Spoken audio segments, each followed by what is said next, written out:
Bismillahirrahmanirrahim. Assalamualaikum warahmatullahi wabarakatuh. Ikhwan akhwat yang disayang Allah, apa kabar hari ini? Insya Allah semuanya sehat di dalam lindungan Allah Subhanahu wa Ta'ala. Dengan berlimpah sehat adalah sesuatu yang kita rindukan, ya.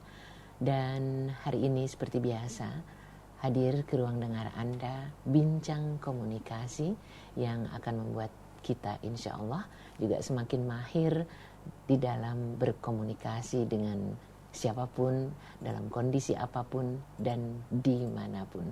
Hari ini seperti yang biasa juga hadir adalah Dr.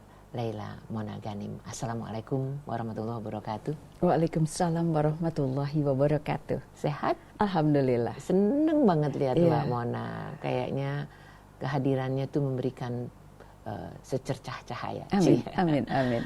Mbak Mona? Seneng juga lihat Mbak Nuning. Cerah banget Insya selalu. Allah. Kalau di dalam berkomunikasi itu kan selalu ada yang harus kita perjuangkan, apalagi kalau kita ini baperan gitu ya. Saya nggak tahu Ikhwan Akhwat kalau misalnya lagi sedih atau kita lagi kecewa atau kita lagi tersinggung atau bahkan kita marah, itu ngefek nggak sih di dalam kita merespon sesuatu? Kalau itu ngefek, kayaknya bagus banget Mbak Mona kalau kita bahas hari ini bagaimana mengatasi rasa yang macam-macam tadi. Lebih ke marah deh, karena kalau kita marah itu biasanya kebawa-bawa dengan respon dan sikap yang akan merugikan, apalagi terus pilihan diksinya kasar gitu. Iya. Siap Mbak Nuning. Oke, asik banget. Jadi palu gada ya kalau Mbak Mona ya. Apa lu minta gua ada. Jadi hari ini kita akan bahas bagaimana mengatasi rasa marah. Ya. Silahkan. Baik, terima kasih. Mbak Nuning, Iwan dan Ahwat yang dirahmati Allah. Assalamualaikum warahmatullahi wabarakatuh. Waalaikumsalam. Seperti yang tadi diawali sama Mbak Nuning, kita akan membahas tentang gimana sih cara mengatasi rasa marah gitu ya. Saya akan kasih overview sedikit. Jadi ada seorang sheikh dengan muridnya. Mereka itu mendengarkan ada sebuah keluarga yang ribut. Terus teriak-teriak satu sama lain. Terus sheikhnya bilang, kenapa orang saling teriak kalau lagi marah ya? Tanya kepada murid-muridnya. Terus muridnya ada seseorang yang bilang begini, karena mereka kehilangan kesabarannya, jadi mereka teriak. Terus sheikhnya bilang lagi, kenapa harus teriak sama orang yang deketan nih? Gitu. Bukankah pesan yang disampaikan itu bisa lebih diterima dengan kalau ngomongnya halus? Katanya gitu. Murid-muridnya ada yang jawab ini, ada yang jawab itu. Tapi jawabannya tak satu pun yang mereka sepakati. Lalu sheikhnya bilang begini. Kalau dua orang lagi marah, maka hati mereka saling menjauh. Untuk dapat menempuh jarak yang jauh itu, mereka harus berteriak supaya perkataannya bisa didengar. Semakin marah, makin keras teriakannya. Karena jarak di antara mereka makin jauh. Jadi begitu pula sebaliknya. Kalau orang lagi dekat, hatinya satu sama lain, saling jatuh cinta. Mereka gak saling berteriak di antara satu sama lain. Mereka berbicaranya lembut dengan hati mereka yang dekat satu sama lain. Jarak antara dua hati itu dekat sekali. Kalau mereka semakin lagi mencintai, apa yang terjadi? Mereka nggak lagi ngomong. Mereka hanya berbisik dan saling dekat karena kasih sayang. Jadi mereka nggak perlu lagi teriak-teriak. Mereka bahkan cukup memandang saja, nggak usah pakai kata-kata, pakai nonverbal. dua-duanya udah saling mengerti apa itu maknanya. Jadi sedekat itu hati dua orang. Lalu Syekh itu ngeliat ke murid-muridnya. Dia mengingatkan dengan lembut. Kalau kalian saling bertengkar di antara kalian, kata Syekh itu, jangan biarkan hati kalian menjauh. Jangan ucapkan kata-kata yang membuat hati kalian makin menjauh. Karena kalau itu dibiarkan, suatu saat jaraknya nggak bisa lagi ditempuh. Menarik sekali ya ungkapan dari Syekh tadi.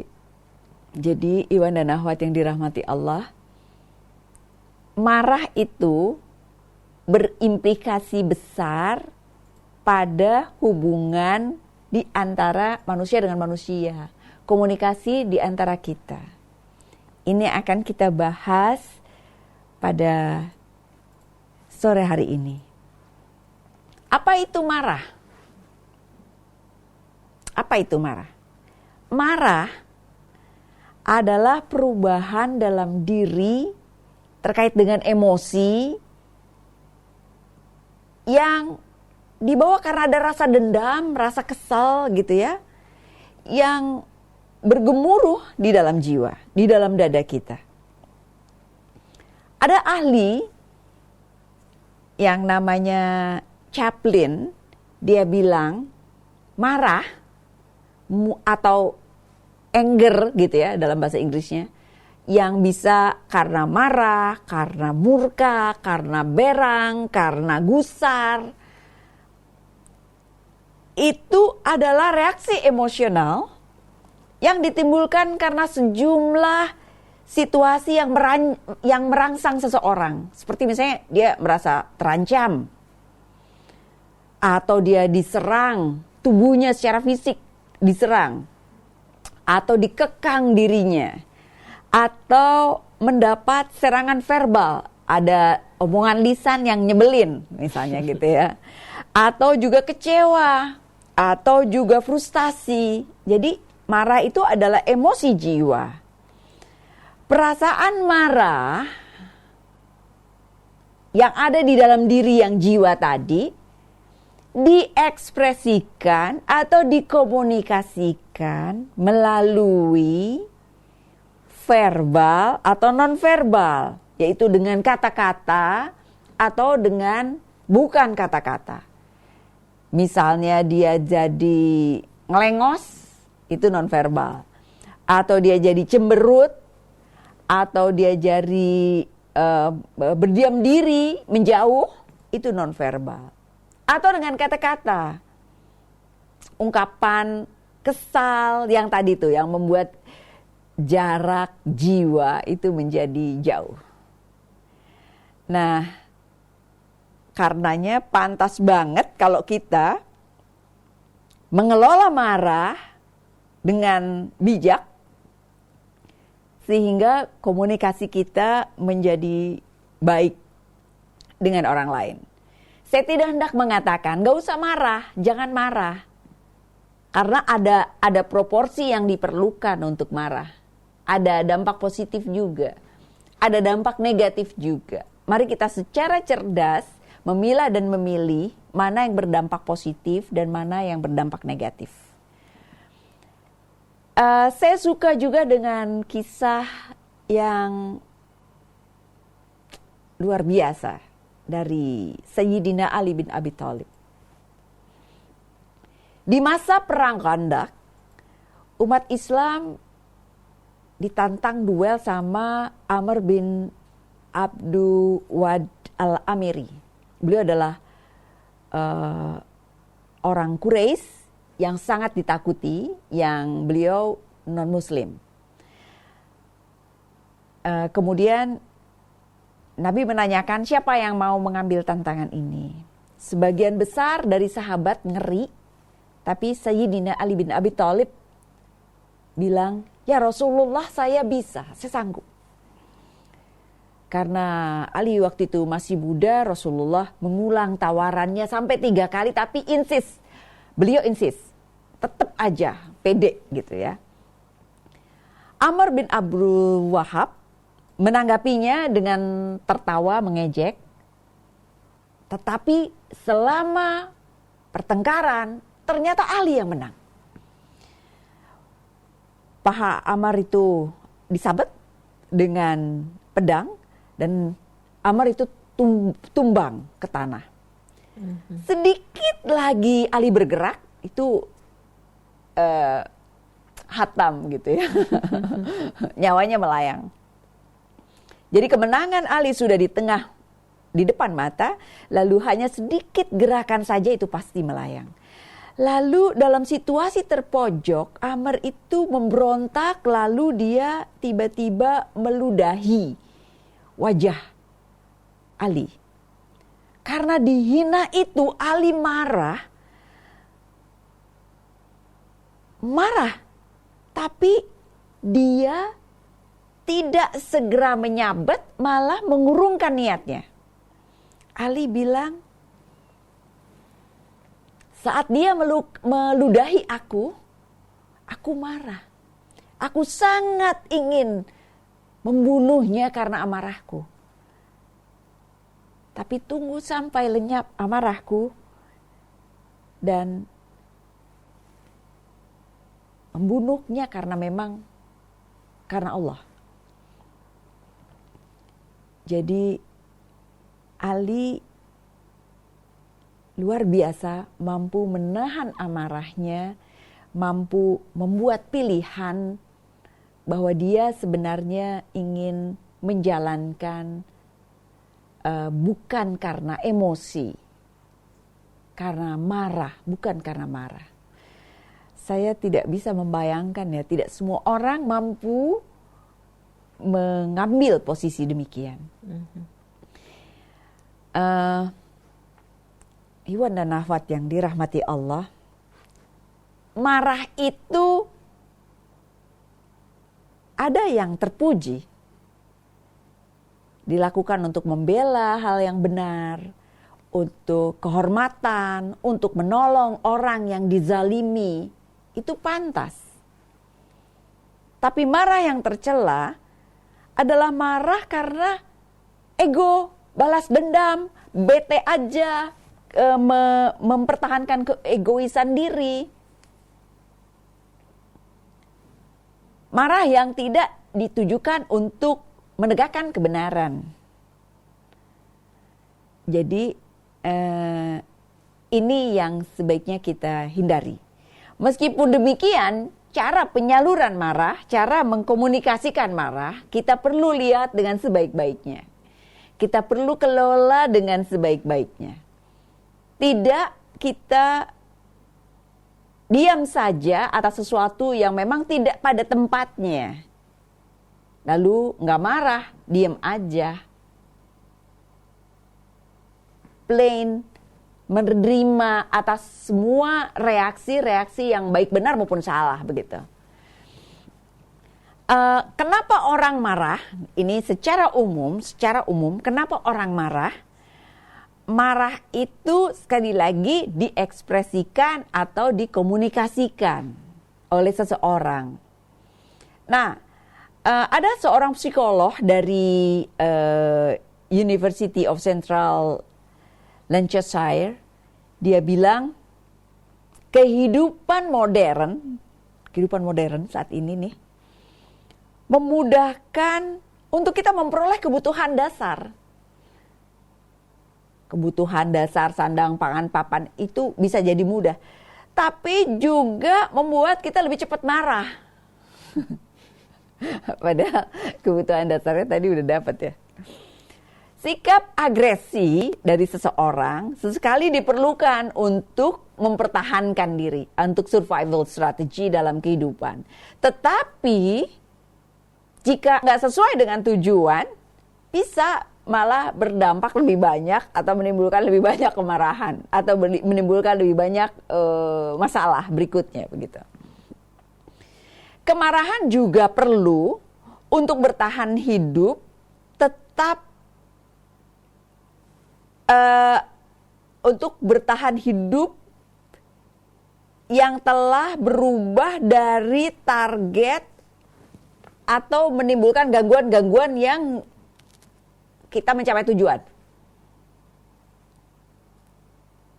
Gaya hidup nyaman yang menyebabkan kita berharap segala sesuatu itu sempurna, kalau enggak bisa cepat marah, itu juga sebagai salah satu pemicu dari kenapa orang marah. Energi yang kita miliki atau semangat yang tadinya berfokus pada kebutuhan dasar, biasanya kan inginnya kebutuhan dasar itu untuk bertahan hidup, makan, sandang, pangan, papan, menjadi tidak berfokus seperti yang tadi disampaikan. Jadi orang akhirnya udah terpenuhi tuh, jadi dia ingin yang lebih lagi. Jadi kalau yang si lebih tadi nggak terpenuhi, dia jadi marah. Ini adalah alasan-alasan mengapa orang zaman sekarang ini cepat marah. Jadi orang jadi berevolusi jadi cepat marah dalam beberapa situasi karena emosi kita memotivasi untuk mengharapkan sesuatu yang dari yang kebutuhan dasar jadi kebutuhan sekunder tertier gitu. Sarannya dari psikolog tadi, atasi kemarahan adalah tanya ke diri sendiri. Apakah apa yang kita inginkan itu mengancam keberadaan kita, keberlangsungan hidup kita? Kalau enggak, udahlah, nggak usah marah-marah. Apakah itu penting banget gitu? Kenapa sih kita ribut atas hal yang tertier atau sekunder gitu loh? Itu pernyataannya. Jadi balik lagi, sebenarnya marah itu lebih banyak pada permasalahan internal dalam diri kita, tapi itu hubungannya sama komunikasi karena diekspresikan dalam bentuk komunikasi dari seseorang gitu, dikomunikasikan. Nah, secara umum Iwan dan Akhwat yang dirahmati Allah, apa yang bikin orang cepat marah sih? Ternyata ada kebutuhan dasar manusia yang bikin orang cepat marah. Pertama adalah diabaikan, dicuekin.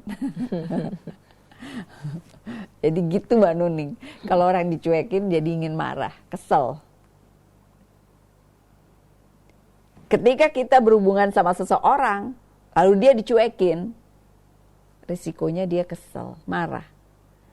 Atau nggak dapat perhatian, sama lah tadi dicuekin. Tidak dapat perhatian. Atau misalnya tadi ya, kebutuhan dasar tadi. Tidak dilibatkan, diabaikan, tidak dianggap penting. Itu juga bisa jadi membuat orang marah. Ada hal lain yang bisa membuat orang marah juga. Seperti misalnya ngantri panjang untuk dapat satu kebutuhan. Atau jalan macet, ya. Jalanan macet. Pantas nggak kita marah karena jalanan macet? Ya bisa saja. Makanya kita harus mampu mengatasi rasa marah tadi. Atau misalnya naik bus, busnya penuh banget gitu ya. Jadi marah. Atau ada temen yang candain hal-hal yang sensitif bagi kita. Atau teman yang tidak membayar hutang kepada kita. Atau disalahkan karena kita nganggap ininya nggak salah harusnya, tapi dipersalahkan gitu. Atau kita harus mengatasi situasi yang memang udah kacau deh gitu, acak-acakan, berantakan gitu ya. Sesuatu yang kita tidak memiliki kesiapan secara waktu, secara mental gitu ya, atau secara kemampuan untuk mengatasi situasi berantakan tersebut. atau kehilangan barang. Jadi intinya adalah marah tuh banyak deh. Alasan kenapa orang marah gitu. Nah, ternyata resiko marah, kalau yang marah-marah tadi, ada resikonya untuk kita sendiri sebagai individu dan juga untuk orang lain. Resikonya untuk individu adalah seseorang jadi tertekan. Dan emosi tadi bisa membahayakan diri kita, termasuk menjadikan posisi kita jadi lebih sulit.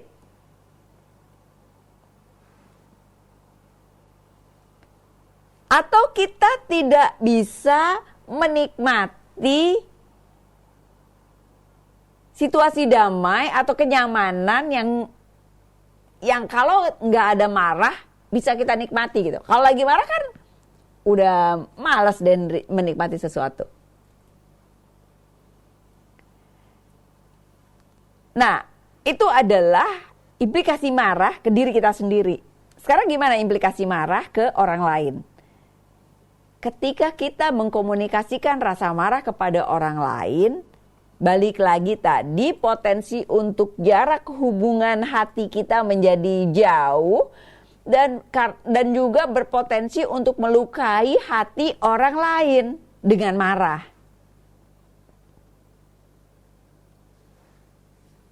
Jadi costly, socially costly marah itu.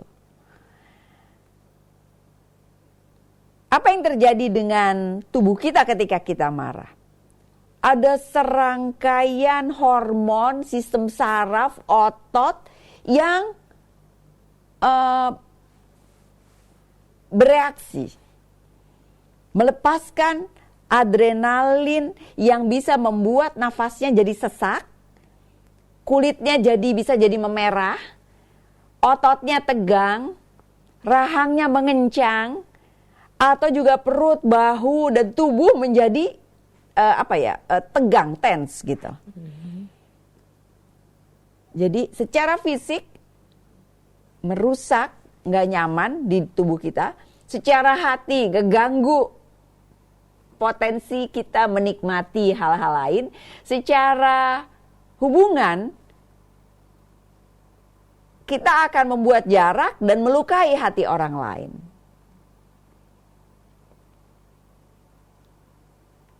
Jadi Iwan dan Akhwat yang dirahmati Allah, marah itu berdampak pada kita dan pada hubungan kita dengan orang lain. Itu adalah hal-hal yang negatif dari marah. Sekarang gimana positifnya marah? Marah membuat kita dapat bertahan dalam menghadapi situasi. Ketika marah, ya, ketika kita sudah punya rencananya nggak jalan, lalu kita diem aja, nerima aja, nggak ada reaksi marah, kita nggak akan mencapai dari sebuah target yang kita tetapkan. Tapi ketika kita marah dan kita mampu mengkomunikasikan dengan cara yang konstruktif dari marah tersebut, serta tidak menyakiti orang yang kita sampaikan, yang punya hubungan dengan kinerja kita atau target yang kita tetapkan gitu ya, maka akan menghasilkan hasil yang positif. Jadi kemampuan untuk mengkomunikasikan pesan ketika kita marah itu penting. Bagaimana kita mengidentifikasi masalahnya apa ya? Apakah perlu nggak, sejauh mana kekhawatirannya perlu kita kelola? Dan bagaimana berpikir kita untuk membuat atau menentukan perilaku yang efektif seperti apa untuk mengatasi rasa marah tadi. Dan ternyata secara kesehatan marah yang konstruktif dapat menurunkan tekanan darah. Jadi Mbak Nuning, saya mau bilang bahwa kalau ada sesuatu yang nggak benar, terus kita diem aja juga belum tentu tepat. Tapi ketika ada sesuatu yang tidak benar, lalu kita ada rasa marah dalam hati, lalu kita berpikir dengan cermat, bagaimana caranya untuk tetap pada track yang kita tetapkan, kita mengkomunikasikan dengan efektif atau konstruktif, itu akan lebih baik. Atau kita perlu pilih-pilih, perlu nggak ya marah ya, ini sepele nggak gitu, ini sekunder, tertier gitu ya. Atau nggak perlu marah deh gitu. Lepasin aja, nggak usah sesuai target standar-standar yang menikmati kenyamanan yang lebih tinggi, terus-terusan kita ingin, ya itu accept aja, orang juga punya dalam interaksi itu ada lebih dan kurang begitu. Itu kira-kira Mbak Nuning sebagai overview. Wow, ya. Jadi Mbak Mona, memang kita tidak bisa menolak ya. Hal itu kan selalu datang di dalam perjalanan hidup kita. Iya. Cuma jadi bijak untuk menghadapi dan meresponnya itu perlu banyak hal seperti yang tadi Mbak Mona bilang. Kita belajar dan belajar terus, tapi nanti kita akan lanjutkan kembali bahasan bincang kita di dalam bincang komunikasi sore hari ini. Gimana sih mengatasi rasa marah? Gimana sih jadi orang yang bijak biarpun sedang dikepung perasaan marah? Oke, kami kembali sesudah jeda berikut.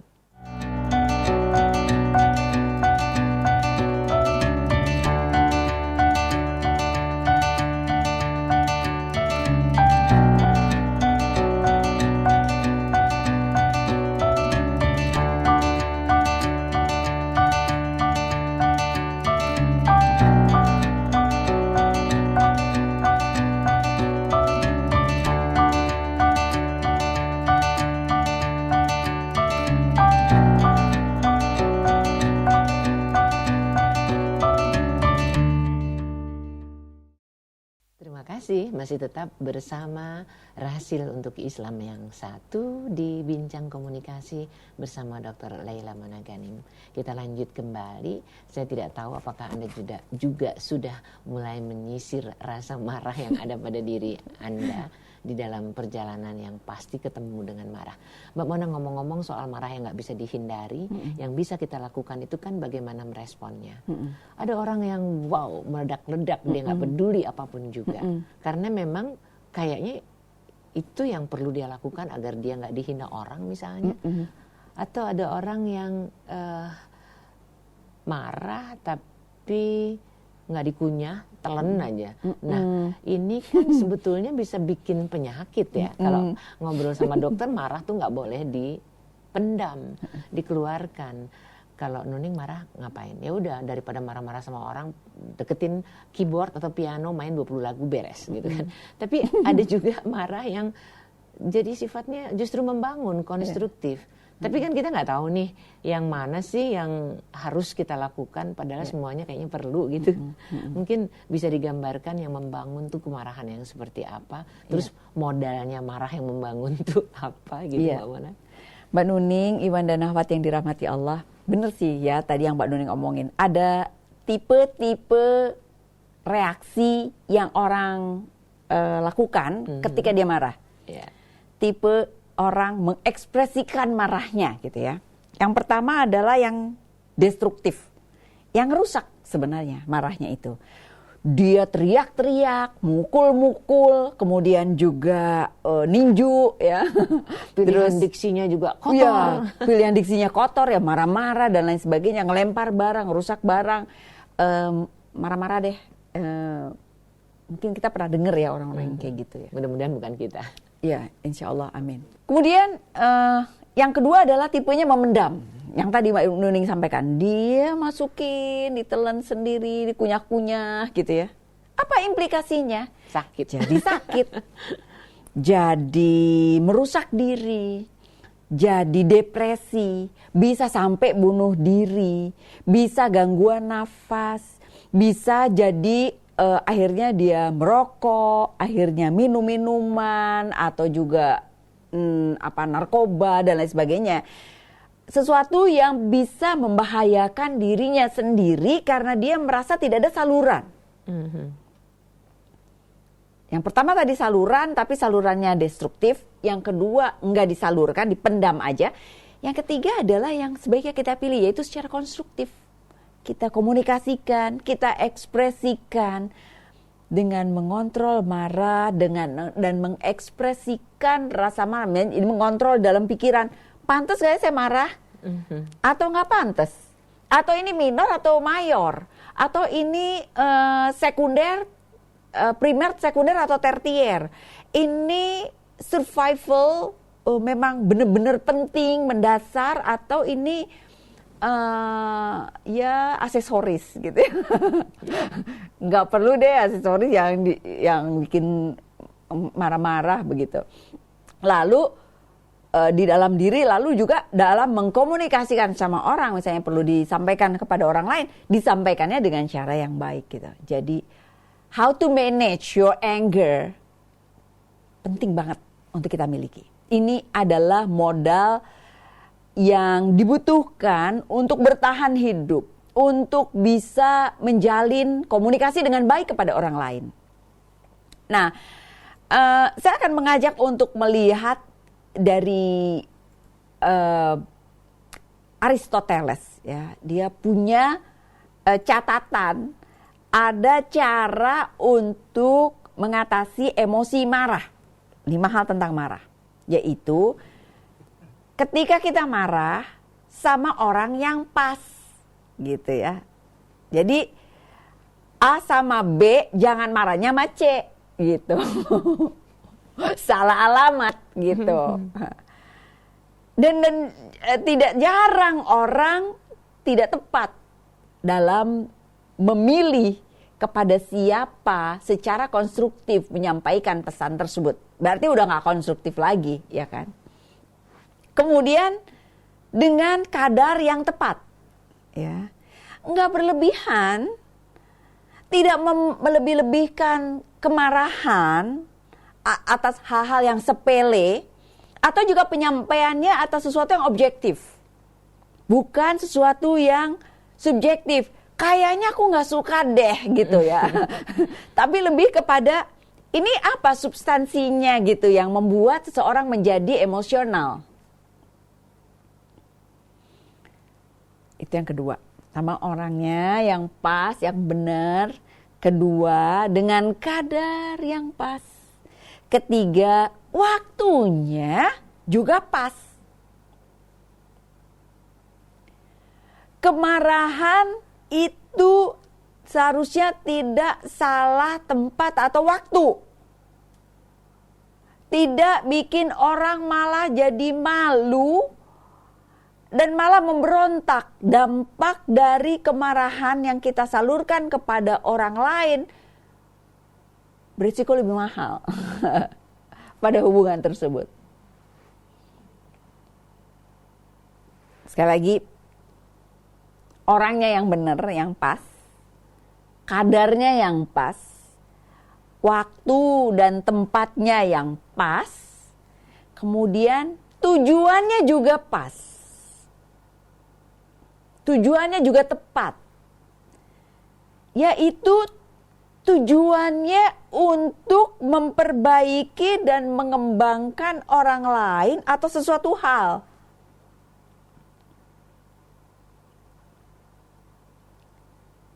Kan awalnya kita punya satu target yang ingin kita raih. Di dalam target tersebut, ada ternyata menyimpang dari target yang kita tetapkan. Jadi kita perlu mempertimbangkan apakah kita mengkomunikasikan pesan tersebut berdampak pada hal yang lebih positif, yaitu memperbaiki supaya come back on the right track. Nggak menimbulkan jadi malah hubungan putus, malah apa gitu. Kemudian yang kelima adalah dengan caranya yang benar. Marah ada juga yang salah, yang malah menimbulkan masalah. Ketidaksenangan kita dapat dikomunikasikan dengan tenang. Bahwa kita bisa sampaikan, kemarin cara yang dilakukan seperti ini itu enggak tepat. Akibatnya jadi kita enggak capai tujuan. Jadi sebaiknya dijalankannya kayak begini. Misalnya begini. Ada orang masuk kamar, pintunya atau masuk ruangan, pintunya ditutup, dibanting. Nah, kita merasa nggak nyaman dan marah begitu. Lalu kita pikir, oke, ini perlu nggak ya diselesaikan gitu ya? Oh perlu nih, perlu. Nanti kalau ini terus menerus, implikasinya pintunya rusak. Atau juga orang jadi merasa terganggu, konsentrasi terganggu, misalnya begitu. Akhirnya kita sampaikan, nih tadinya kan marah nih karena harusnya nggak kayak gitu, kita berpikir harusnya nggak kayak gitu. Lalu kita bilang sama dia,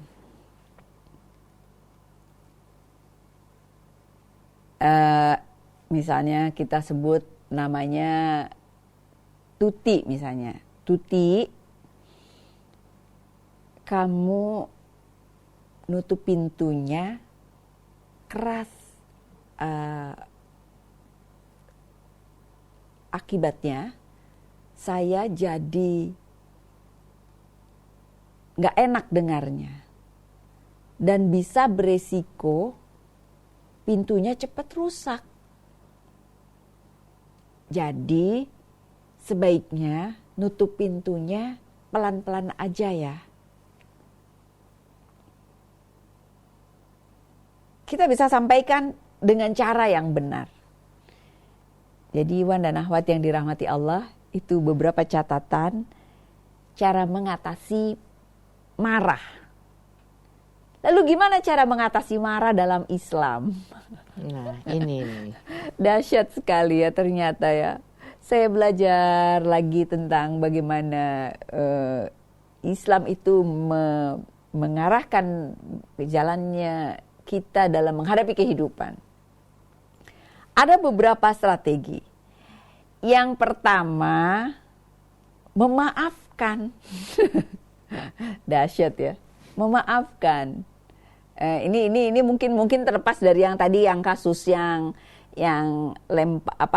nutup pintu yang keras-keras gitu ya. Ini situasi yang lain lah. Seseorang melakukan kesalahan, kita merasa marah, kita pantas untuk memaafkan. Kemudian memaafkan, melegakan, dan berharap Allah yang akan membalas gitu ya. Mengharapkan ridho dari Allah. Jadi ada yang nyebelin, kita bisa memaafkan. Nggak usah marah. Nggak apa-apa. Allah Maha tahu kok gitu ya. Manakala kita bijaksana dalam mengendalikan amarah, Allah akan memuliakan ternyata. Orang yang kuat bukan yang pandai dalam bergulat, tapi orang yang kuat adalah orang yang bisa mengendalikan dirinya ketika dia marah.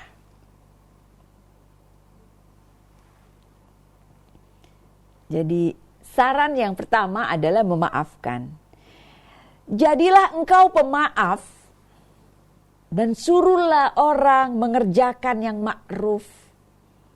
Serta berpalinglah dari orang-orang yang bodoh. Ini ada dalam Al-Quran surat Al-A'raf.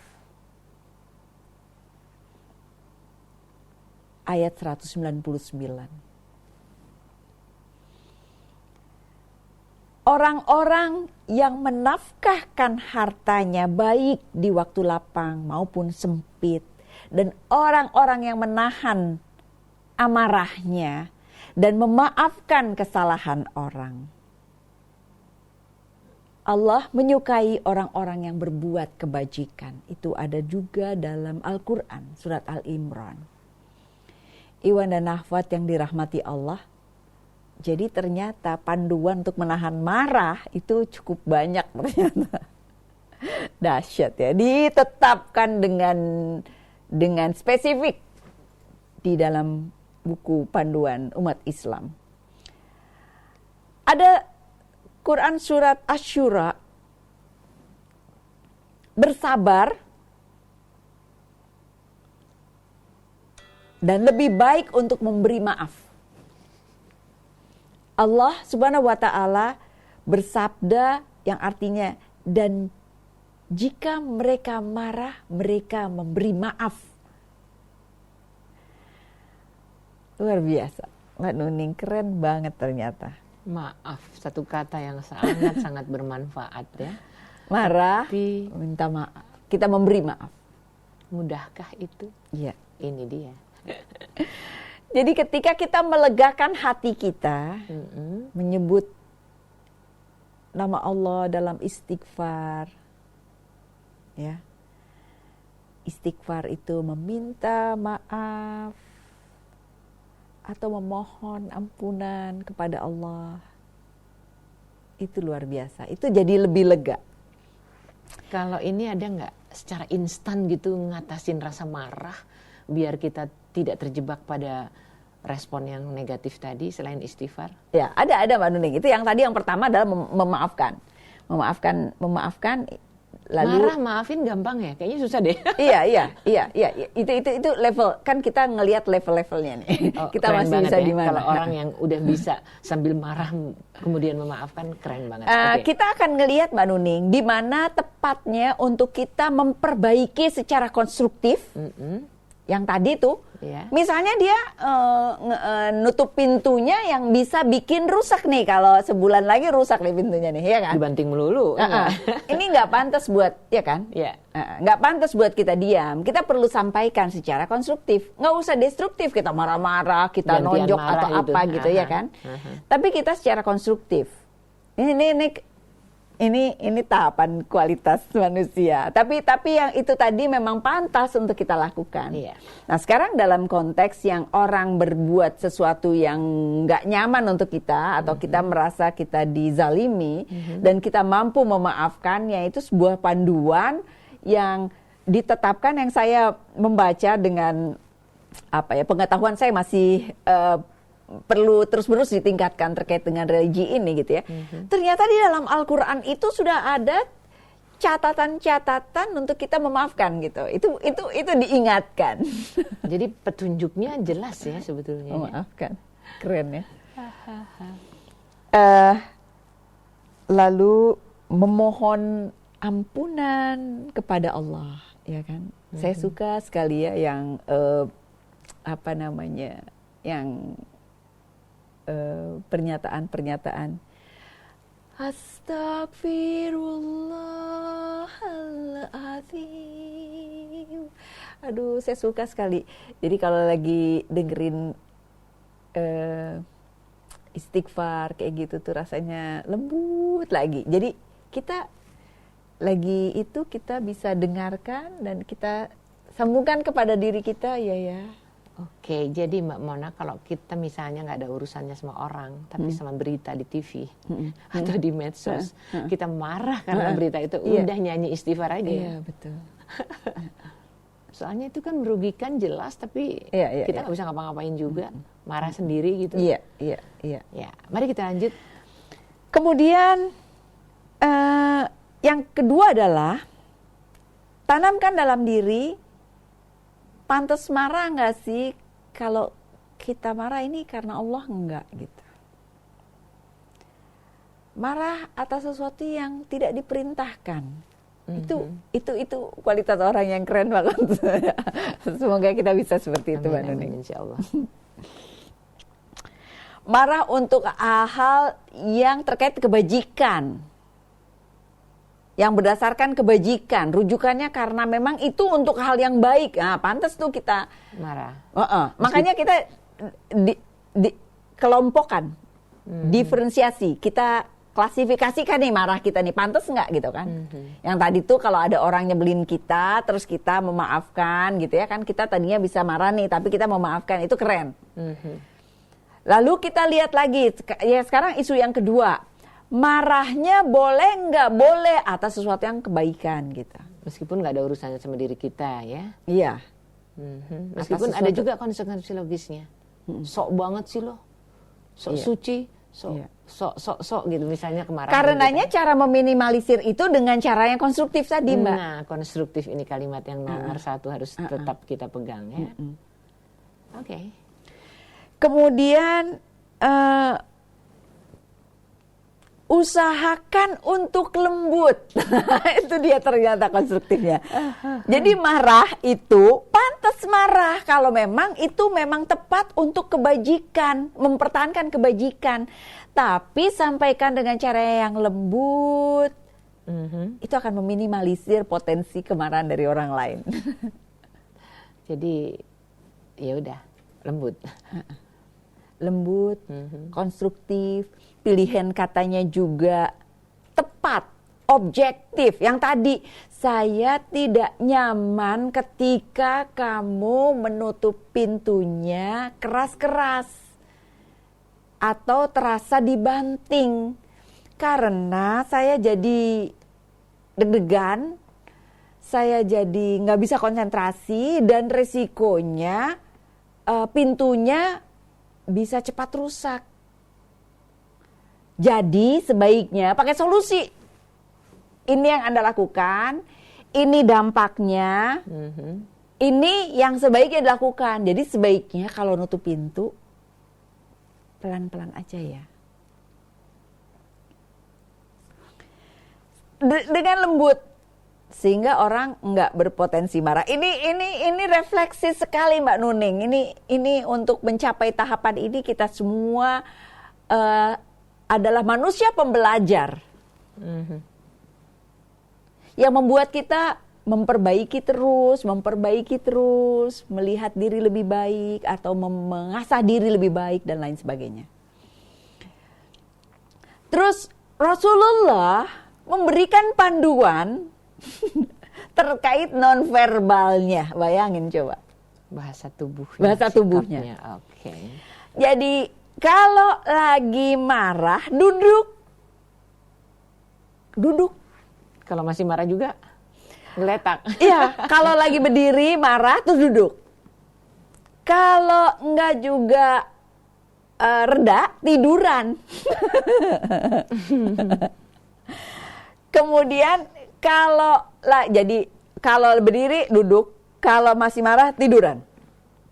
Kemudian alternatif lain kita bisa mengambil air wudhu atau mandi dengan air dingin. Nah, itu semua bisa meredakan ya. Iya. Jadi si marah ini bisa dikelola gitu. Iya. Secara fisik. Kan tadi kan secara pikiran seperti apa, secara hati seperti apa, tapi secara fisik diberikan panduan. Menurut saya keren banget nih. Kemudian mengubah posisi tadi, intinya secara fisik, mengubah posisi. Kemudian memikirkan kembali dengan tenang faktor-faktor yang menjadi pemicu marah. Apa sih yang bikin saya marah? Karena ego atau karena emang ini berisiko besar atau terhadap sekedar, kemaslahatan, atau sekedar diabaikan melulu. Iya. Iya. Bisa kan orang marah gara-gara. Makanya, jadi kenapa orang marah tuh karena diabaikan kan? Nah, jadi gimana caranya karena diabaikan melulu supaya kita tidak marah, kita cari cara supaya nggak diabaikan gitu ya kan? Kita cari solusi nih gitu. Jangan-jangan kemarahan yang muncul atau pertengkaran yang kecil di dalam hubungan suami istri karena kata diabaikan tadi jadi bumbunya pernikahan kali ya. Iya. Bisa jadi. Iya, iya. Ya, saya nggak tahu apakah Anda juga begitu di rumah. Karena si abang kalau kita baik-baik terus atau si Dinda nih kalau nggak sekali-kali marah kayaknya kurang hangat jadinya. Kurang jadi apa ya? Iya. Menghidupkan kembali gitu ya. Jadi bumbu ya. Iya. Oh, tapi itu jangan dijadikan pegangan sih. Oke. Mbak Nuning, saya mau nambahin sedikit.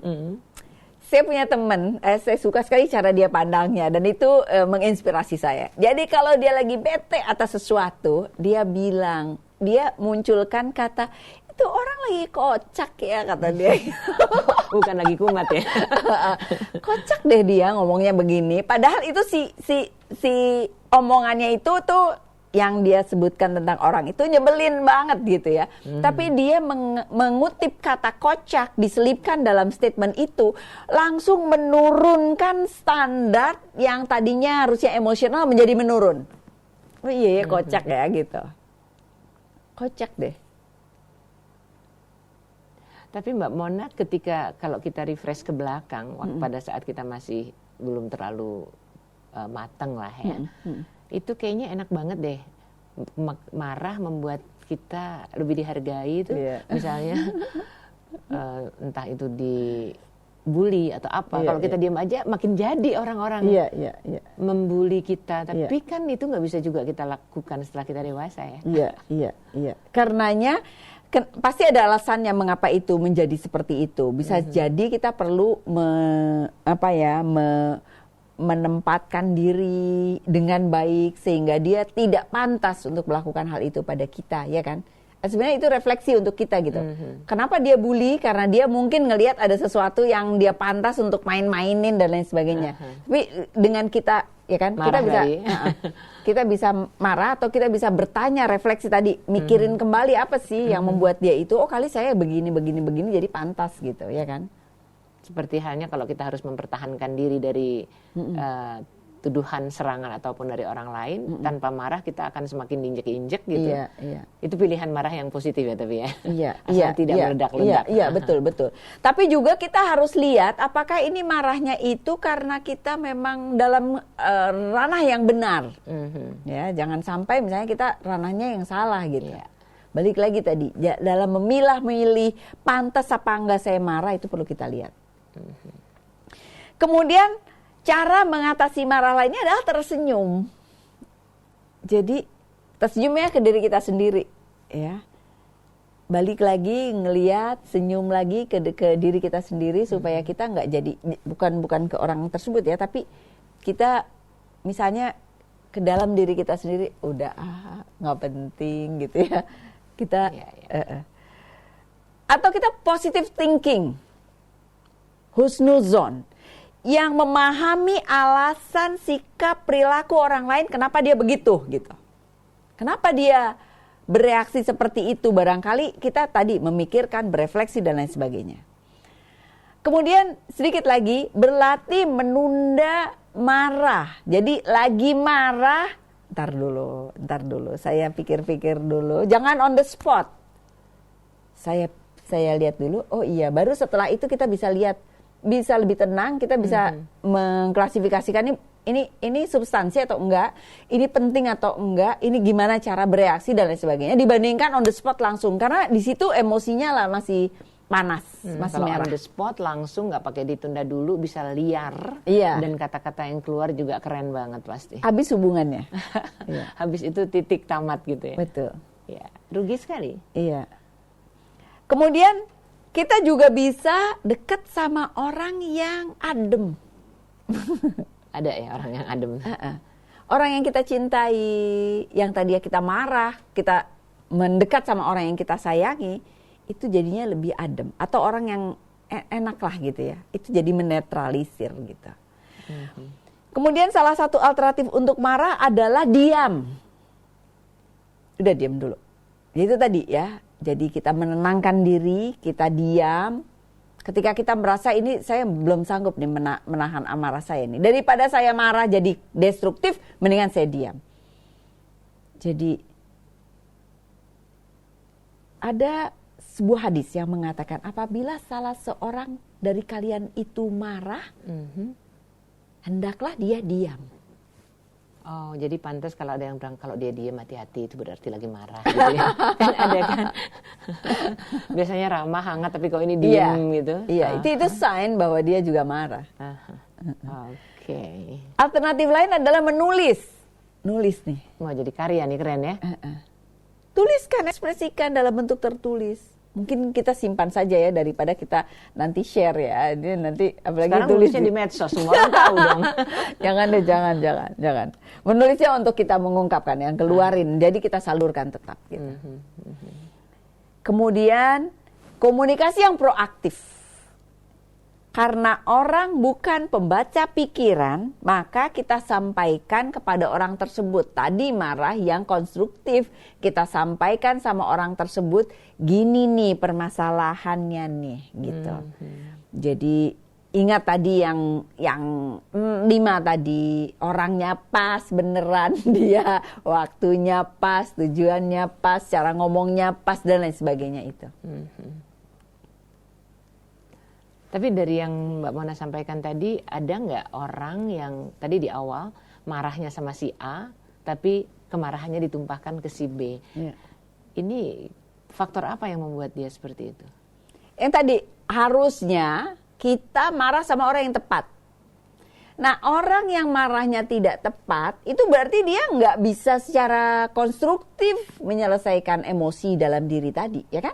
Bisa jadi karena akan ada akibat-akibat negatif kalau aku marahnya beneran sama dia. Ya udah deh, kamu aja yang jadi korban deh. Aku marah sama kamu aja. Iya. Boleh? Nggak boleh. Nggak boleh tetap ya. Nggak boleh. Tapi kan ada orang yang siap. Ada. Ya itu tadi, makanya kita mau memilih menjadi orang seperti apa. Kan kita perlu semakin dewasa, semakin smart, semakin bijak, semakin mampu untuk mengelola diri kita. Orang emang naik turun Mbak Nuning. Jadi kalau ada istri yang bijak, suaminya pulang marah-marah, bilang sama anaknya, nah papa di kantor pasti lagi stres, biar aja dia marah sama kita gitu. Iya, bisa jadi itu jadi itu. menyediakan diri untuk menjadi penjembatan tersalurnya kemarahan gitu. Iya, meskipun nggak sehat itu sih. sikapnya dari kita yang menghadapi orang yang marah. Jadi bukan kalau tadi cara pendekatannya dari yang marah, dari yang marah. Gimana sih harusnya gitu? Ya. Gimana caranya kita menghadapi orang yang marah? Yang tadi tuh, jangan ditanggepin Mbak Nuning orang yang lagi marah. Karena itu juga menimbulkan marah juga kitanya gitu, kesel juga. Terus bicara dengan tenang, perlahan. Iya.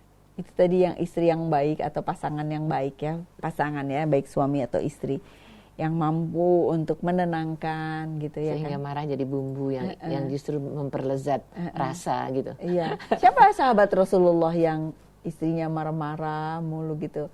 Terus dia bilang sama seorang tokoh, dia bilang, istri saya marah-marah. Terus dia mau ngelapor nih ke sana nih, sampai di rumahnya si tokoh tersebut, bukan Rasulullah. Si tokoh tersebut, dia lagi dimarah-marahin juga oleh jadi senasib. Nggak jadi deh kayaknya, dan dia diam aja gitu. Jadi ya mungkin karena kecapean dan lain sebagainya. Nah, gimana caranya kita membantu orang tersebut untuk bisa tenang, bisa bijak? Kita kan hidup nggak sendiri toh, yang harus benar dalam berkomunikasi kita, dan kita mendukung lingkungan kita untuk benar dalam berkomunikasi. Ya. Ini dia yang harus kita optimalkan. Iya. Dan bincang komunikasi dari Rasil, insya Allah minggu ke minggu memperbanyak sudut pandang kita untuk bagaimana kalau begini harus begitu, kalau marah harus bagaimana dan sebagainya. Ada yang mau ditambahkan? Iya Mbak Nuning. Kalau kita ketemu sama orang yang marah, kita berempati. Oh iya ya, kalian tadi Mbak Nuning omongin itu, oh iya ya, dia kali lagi ribut deh di kantornya begini. Jadi ya udah deh kita tenang. Ya kali berempati gitu ya. Atau juga bantuin orang tersebut, pasangan kita tersebut gitu ya, untuk mengingatkan, untuk menyalurkan sehingga tidak berdampak nantinya anak-anaknya jadi jarak tadi ya. Jarak hati, ya kan? Kemudian refleksi diri, marah itu nggak bagus ya, jadi kita dengan kita tahu orang lain marah terus kita sebel gitu ya, kita jadi mikir oh iya ya bener ya, marah tuh nggak pantas ya, jadi jangan marah deh gitu ya. Kalau kaitannya memang ada hubungannya masih oke lah. Tapi lagi bawa mobil ada orang nyabet seenaknya sendiri atau orang itu kan kita rasanya pengen marah ya. Ada orang yang memaki-maki bahkan ngelakson kenceng banget. Tapi saya pernah naik sopir taksinya justru ya Allah untung nggak kenapa-kenapa. Padahal jelas-jelas dia dirugikan kan. Jadi respon lagi-lagi tergantung bagaimana sang diri sendiri ya. Iya, Anda hati kita, pikiran kita itu sebenarnya bisa melihat, merespon atas satu situasi eksternal itu gitu ya. Jadi kalau ada orang yang ngamuk-ngamuk di jalan hanya karena masalah yang kayak gitu tuh berarti oh dia belum selesai dengan dirinya sendiri gitu. Oke, terus salah satu alternatifnya ada tadi istighfar ya.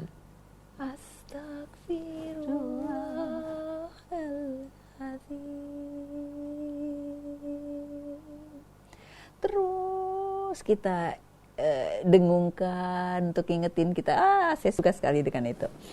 Terus kalau ngadepin pasangan yang marah-marah, gimana tuh Mbak Nuning? Tunggu sebentar Pak, rekam ya. Ya. Boleh kok marah terus tapi tunggu sebentar ya Papi, rekam dulu. Rekam dulu. Jadi nanti begitu udah selesai, nih tadi dengerin. Iya benar. Apa makin marah? Ada beberapa tips Mbak Nuning. Pertama, kasih ruang dia untuk menenangkan diri. Oke. Karena dia butuh untuk refleksi gitu. Ya udah, oke, tenang dulu ya, nggak usah kita langsung sabet lagi marah-marah gitu. Jangan balik-balik marah sama dia gitu ya. Kemudian kasih perhatian. Bisa saja karena marah itu karena kurang perhatian atau kurang dapat dia ada sesuatu yang merasa kurang deh gitu. Nah si kurang itu kita bisa tanyakan, atentif, kita bisa tanyakan apa sih gitu ya yang membuat dia marah. Habis jadi generasi menunduk. Asal diajak ngomong HP dulu yang diliatin. Jadi lama-lama marah deh. Iya kan itu refleksi kan. Terus itu masih banyak yang lain. Coba lainnya. Terus jadi pendengar yang baik. Jadi pendengar yang baik. Mulutnya kunci ya, dengerin dulu ya. Dengerin dulu. Biasanya orang yang lagi marah itu butuh didengerin. Dibandingkan sama disaut-saut lagi. Makin jadi. Marah itu pasti atau kemungkinan ada alasannya. Bisa jadi karena dengan kita mendengarkan dengan baik, kita jadi tahu oh iya ini saya bagian ini yang salah, kita minta maaf dengan tulus. Itu juga bisa. Jadi gimana caranya semuanya adalah terkait dengan bagaimana kita terus-menerus memperbaiki diri kita Mbak Nuning. Gitu. Kalau misalnya ditanya nih ikhwan akhwat bisa ngerasain sensasi marah dengan tenang nggak? Perlu itu tadi ilmu yang tinggi ya, lewat istighfar. Sekarang Mbak Mona, kebanyakan dari kita itu karena merasa bertanggung jawab terhadap perilaku anak-anak.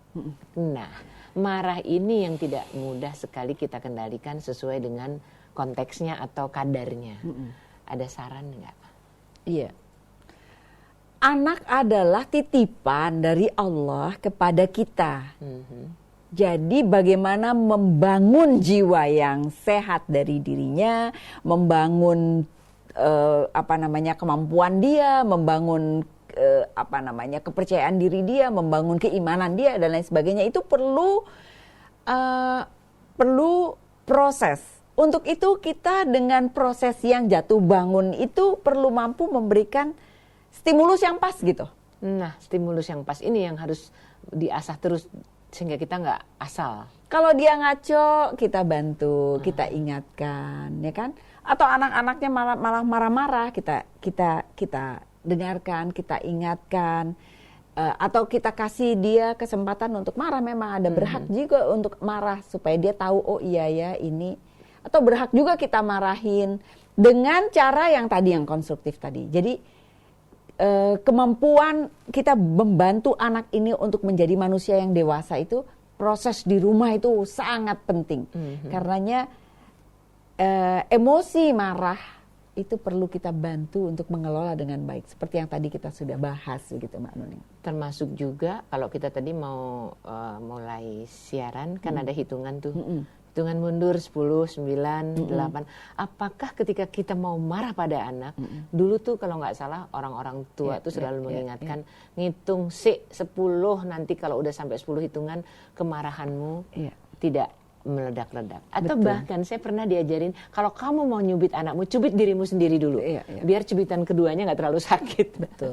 Ini respon terhadap kemarahan pada anak-anak ya. Menunda emosi, menahan diri dulu, melogikkan apakah benar nih, pantas nggak marah saya kepada anak ini berdampak positif untuk dia, untuk perkembangan jiwa dia, atau malah merusak gitu. Kita perlu memberikan pada proporsi yang tepat begitu Mbak Nuni. Ya, menarik sekali. Bahasan untuk ini tentu masih banyak banget karena kondisi marah itu bukan hanya kepada orang terdekat, bahkan kepada orang yang sama sekali kita nggak kenal pun kadang-kadang kita perlu marah, meskipun tetap dalam koridor yang dipertimbangkan.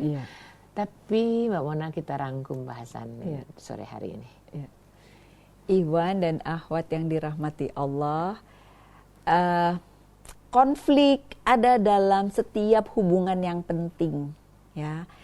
Atau ketika kita menjalani kehidupan, ada sesuatu yang di luar ekspektasi kita, di luar keinginan kita, tidak sejalan dengan apa yang kita inginkan.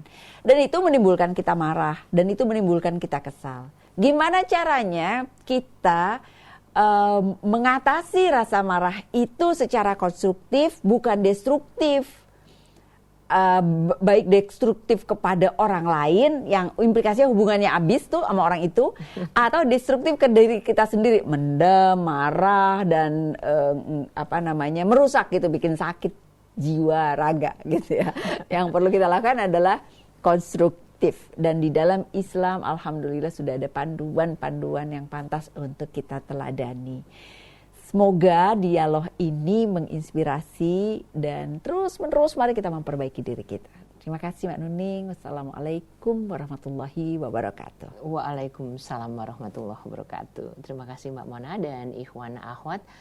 Kalau kita bisa mengelola rasa marah kita kelola sehingga kita bisa dikatakan bersahabat dengan dia, insya Allah kita tidak menjadi orang yang meledak-ledak, yang merugikan pertemanan, persahabatan atau apapun juga.